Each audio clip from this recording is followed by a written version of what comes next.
Oleh, result akan move ka. Tu sang tu lawa. Melo tun that sang me te a pia. Thiam ka to kan ton chin anga.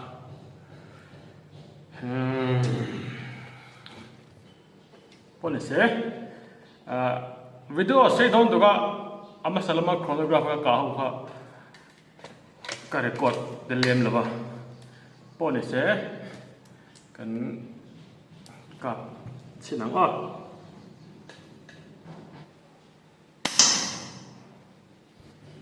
ka na ka humia lo ba ya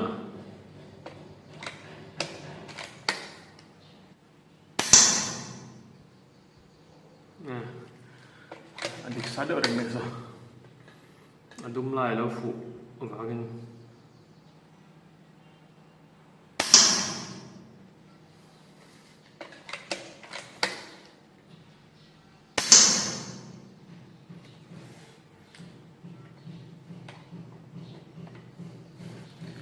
silai titi pa in kan eng lo bonga silai tun kan an ti hian mi then khat hianin kan ngai harasal tu ka regulator kan du na kan setanga khami ina era pek chua mil the ang ber tur khanin itimeng o samjong I ahamar spring kha kan adjust don ani mai ta chon in hnial na ombe thin chu chronograph kan an ka pa extreme spread po mang lo mo estimating a consistency thalu tuk tak mai kal si accurate mia lo hi om thina chu chu ka in hnial thina extreme spread azim standard deviation khami amu ve khat kana level ni kana ang chi amu kal speed kha a in thlau lo ani chonin engte kong ma in accuracy a che thailo tian oma a che thei ti kan oma kan in hiara kan thian ba pakhat pon extreme spread po hai 310 standard deviation po zim extreme spread po zim to mas accurate thailo atia kan thil thina an oi du lawa ama chu atopa chon om theni ti khan thian min ve ta Ponese ngai dan te ang lawa akil zoom so kan ka bo tuna kan huang khan tlem te che ka her don ni fps po a in drop mang lawang ti tur khop khana kal don ni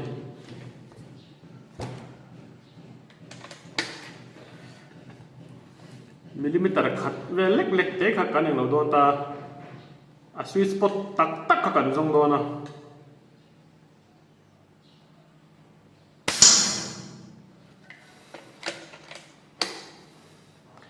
video record ba ka hian kalo hernol do wangin so azia to khum maya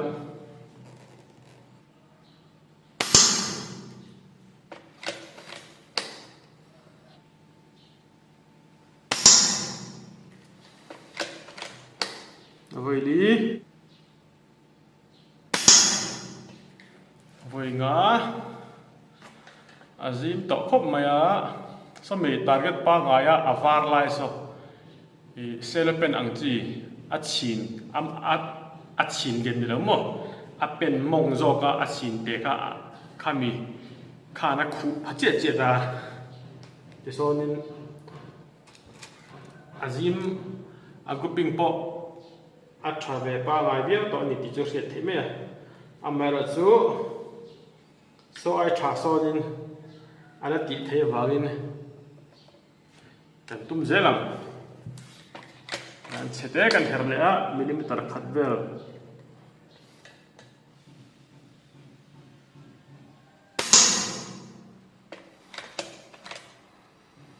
in a spring kan her zo che hianin to je ka group mi a poi lawa I du tu sama chon koi ni koi thum bi long ka phot zel tor ni khami spring in sem rem chung te khamo amara chat hian ka pa nga azwa wa mani pon azwan nun na tang khanin agu pak en mai dona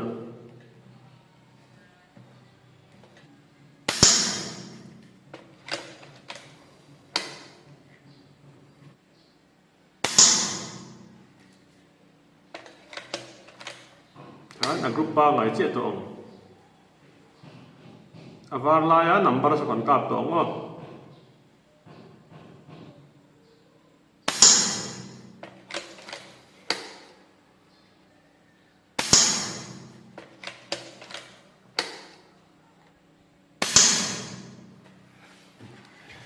cái hiện sáng mà cái tan chôn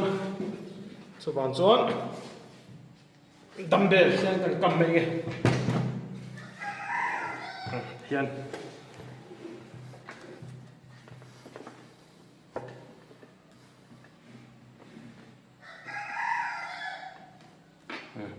thì cái chôn nên chết bộ cái chết lâu được phải không mình asset thật lại cho hẳn ủng em mấy lắm mà nói là mà số cần group về làm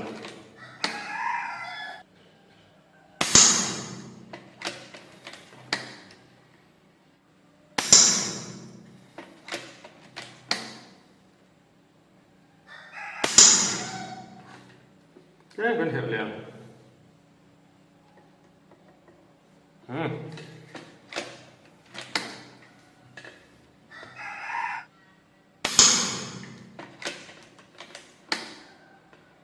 kan het so na piang hianin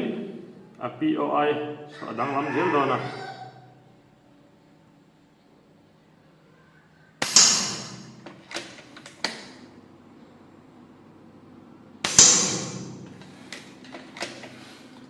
regulator hi 110 bar a oma chuan chumi mil tur chuan a hamar hi kan adjust char mai don ni camera hay lâu lòng thầm lâu thì mọc rồi in miệng rồi mà nuôi lắm bằng kiểu son nha ta cái cần thang mẹ lại được cả son tu nè phía được nhất chúng lắm bằng trong chia ra liền hiện định lắm bằng biết sao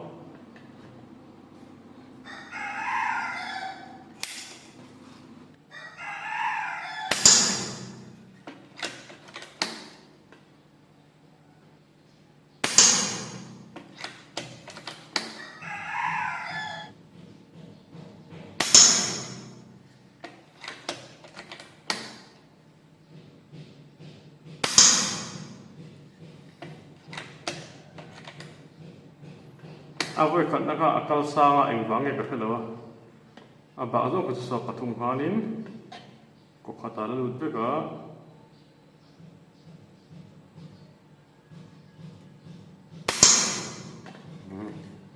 tem te kan tiliang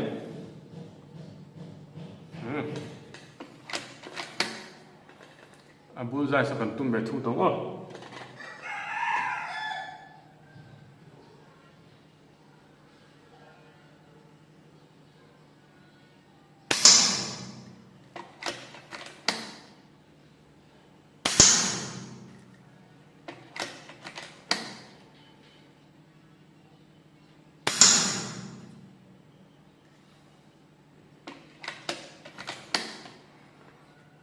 chúng chia group byกันก็พอthấu tắc sở thọcมันđấy rồi lại tắc sở rồi kia nào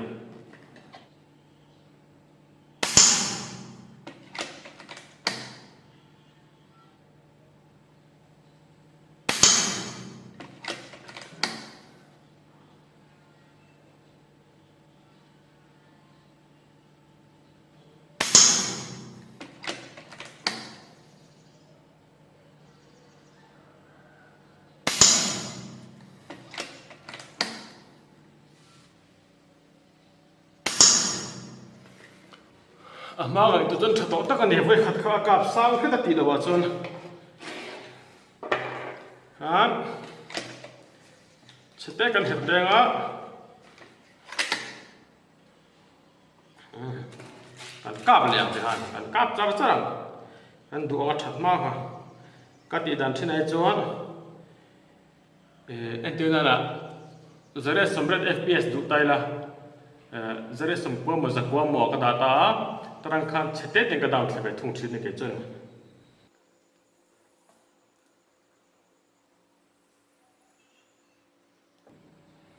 du dan te ti dan te in ang lawa chu ban chuan chu te ti chu a thaber a dik ber ti om thei lawa ma ni na kan thiam dan ang kha kan apply mai tur kha nia ka ti dan a dik bere a ti dan a dik bere ti a midang ta ti dan te hal in social vak vak te ti lo tur ania ti dan te thang kan nia kata kai ma ni na kan thiam dan ber le ol sam kan ti a tha kan ti ang ber kha apply mai tur ani sayang kan midang ti dan te midang nuna hian in ro tam nu tuk lo te tha mi kan ti boy lawa ni rel ru kan ti na lawa chuan a lim pok kan lim nge zel ni alo ken te kan lo in sa mi o er hil om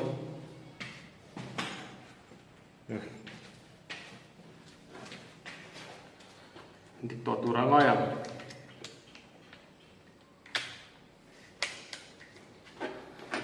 ala thar wa nge moni alo thi ala nom lo ngare khop me ya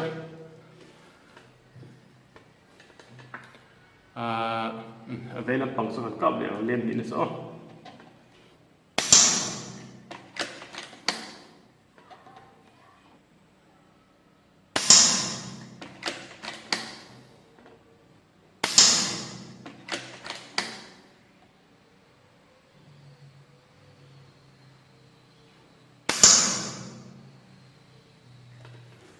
a thavak lo ti prasa dat tlem kan her liang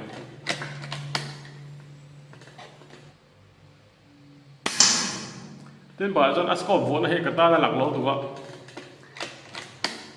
aron dum le thina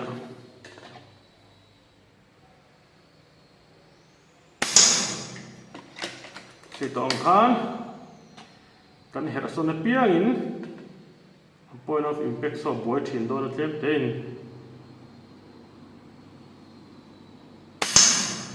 chuan a group po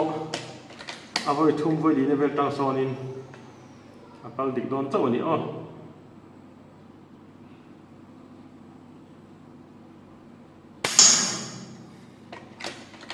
pa ngai to viau ni at no so kan kable am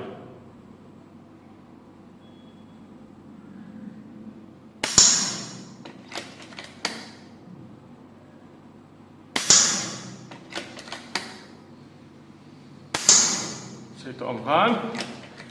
ama voi li ka ai chot tu na mi hi a thazok do na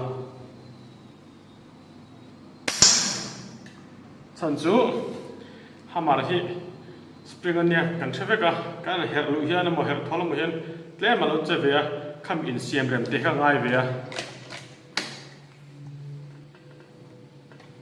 tu na mi chu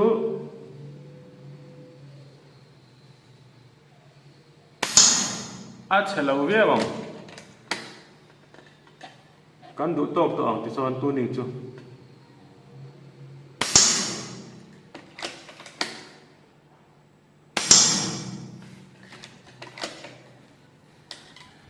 en chin na ka ka le la mai a son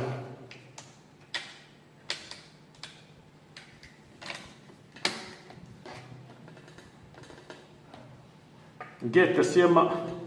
welding ka khoya ta mi de na ria me bu te pe hara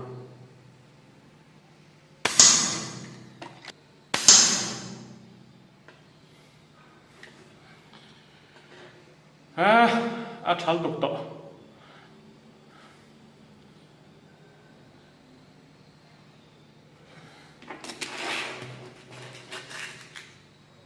te cho kan du tong me competition akan man thin target te kha 25 meter bench race target te kha mo ka vataranga exam nge ka score the kan ka ve chin don ni